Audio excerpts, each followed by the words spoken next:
Thank you so much for speaking to Bloomberg. Thank you very much for having me. The world has a lot of challenges. What is your main challenges for your country and your continent?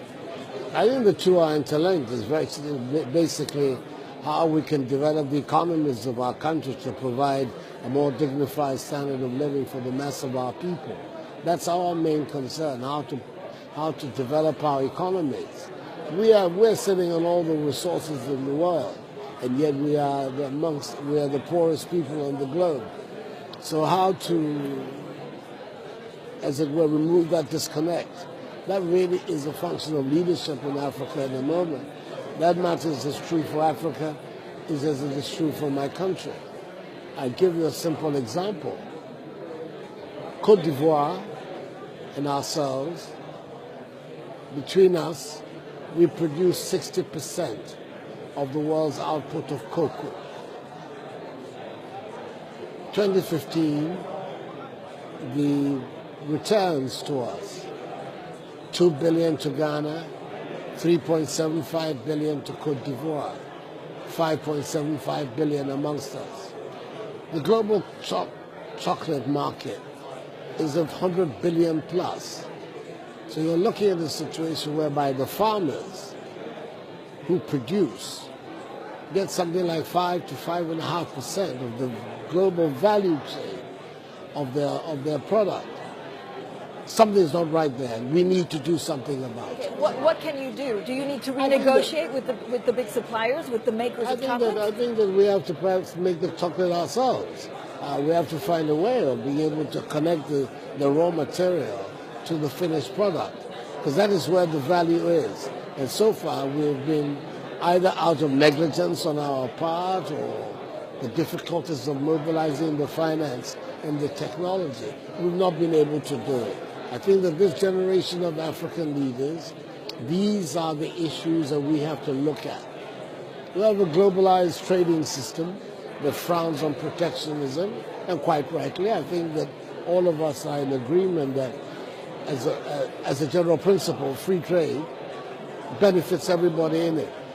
But you enter the trading system at different levels of it, and how to make sure that we are competitive, that our enterprises, A, can produce the higher value products that the world economy requires, and does so on a competitive basis. These are the challenges before us on the continent and in my country today, and they are the challenges that are exercising my mind the most. President, I know you want to increase output for cocoa in Ghana. Are you concerned the impact that would have on prices? Because at the same time, you're trying to take care of your farmers. We want to improve output, largely because it's been declining. But at the same time, we are thinking that we must have a much more collaborative arrangement with Côte d'Ivoire as for our marketing policy, as to how we can develop, in fact, domestic use of the things that we do. I believe that we need a much greater consultation between us and them. I mean, if we are responsible for 60% of the world's output of cocoa, we should have much greater leverage on pricing than we have at the moment.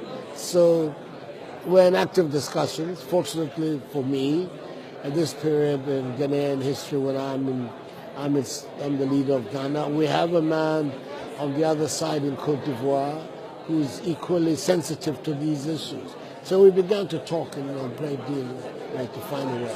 President, are you telling me that you would come together with Côte d'Ivoire to try and kind of have a united front in talking about cocoa prices? I think it's a very good idea. And they want to? Côte d'Ivoire wants to?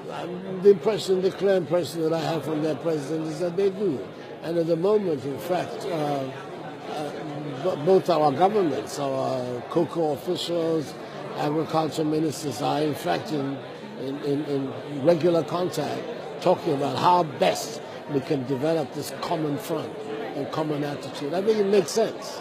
Could it also be in decreasing output, actually, of cocoa prices? Well, these are all the matters that I think that if we sit around a table together and we look at, we will be able then to take the more intelligent decisions for both of us in the long run. The worst aspect of all these things is to be atomistic. I think that if you look at your own national, narrow sectional interests, you can lose the bigger picture. And it is that bigger picture that we want to have before us all the time, so that we can make the decisions that will benefit our farmers and benefit our economy. President, when do you think you'll have a decision on this by, on cocoa? I don't know. We're talking. Okay. We're talking. Talk to me about the dispute with the Ivory Coast on the ocean and the oil fields. The ruling, Saturday? the decision is on Saturday. We're waiting to see what decision will be made, and we'll see how best we can enforce the ruling of the court. Let's say you lose, how can you lower the impact? Because this would have huge economic consequences for Ghana. Yes, it would. It would. But I mean, a lot of work is going on in that way. I would prefer to wait and see what happens on Saturday before I tell the world how we're going to respond. President, thank you for your time. Thank you very much for having me. I appreciate it.